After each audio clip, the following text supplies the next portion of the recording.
Breaking news বিষয় নিয়ে আপনার মতামত কমেন্টে জানান এবং প্রতিদিন দেশের আপডেট খবর পেতে পেজটি ফলো দিয়ে রাখুন। ময়মনসিংহ জেলা প্রতিনিধি মোহাম্মদ মাসুদ আলম ভূঁইয়ার তথ্য ও ছবিতে প্রেস রিপোর্ট। সরাসরি যুক্ত হয়েছি ঢাকার কুড়িল এলাকা থেকে। এ মুহূর্তে দেখছেন যে সাধারণ যারা মুসল্লি রয়েছেন তারা জুমার নামাজের পরপরই কালেমার পতাকা নিয়ে এ মুহূর্তে বেরিয়েছেন এবং কালেমার পতাকা তারা যে কুড়িল এলাকায় ফ্লাইওভার রয়েছে সেই ফ্লাইওভারগুলোতে তারা লাগিয়ে দিচ্ছেন।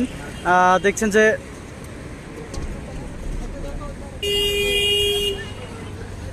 দর্শক দেখছেন যে এ মুহূর্তে তারা কালেমার পতাকা সাদা যে কাপড় সেই খচিত কাপড়ে কালো অক্ষরে লেখা কালেমা, সেই কালেমার পতাকা এ মুহূর্তে তারা ফ্লাইওভারে লাগাচ্ছেন। কিছুক্ষণ আগেই আসলে তারা জুমার নামাজ পড়েই এখানে তারা বেরিয়েছেন এবং কালেমার পতাকা তারা বাঁশের যে লাঠি রয়েছে সে বাঁশের লাঠির মধ্যে তারা লাগিয়েছেন এবং এরপরে যে রাস্তা ফ্লাইওভার রয়েছে সেই ফ্লাইওভারের উপরে তারা লাগাচ্ছেন। আসসালামু আলাইকুম। জি, আপনাদের এই কালেমার পতাকা লাগানোর কারণ কি? এই কালেমার পতাকা কালেমা হচ্ছে ইসলামের প্রথম স্তম্ভ। আমরা এই কালেমার পতাকা লা ইলাহা ইল্লাল্লাহু মুহাম্মাদুর রাসূলুল্লাহ যত জনসাধারণ আছি, আমার বাড়ি এখানেই, আমরা যারা এখানে লোকালরা আছি, লোকালরা মিলে ক্লিন শেপ খেলা দেখে এসে সবাই মিলে আমরা এখানে লাগাই দিচ্ছি। স্টুডেন্টস আছে, জেনজি আছে, আপনি দেখতে পাবেন। আমাদের মূল উদ্দেশ্য হচ্ছে কালেমা পতাকা লাগানোর, যে এই বাংলাদেশ হচ্ছে 18 কোটি মুসলমানের দেশ। তো এই দেশের মধ্যে আমাদের যেই অন্তরের মধ্যে যা আছে, আমাদের কি বলে হার্টের মধ্যে যা আছে, আমরা ওইটা মূলত এক্সপ্রেস করতেছি কালেমা পতাকার দ্বারা। আমরা খেলা দেখি, আমাদের মধ্যে এখানে অনেকে আছে যে যারা হচ্ছে একদম সাধারণ মানুষ।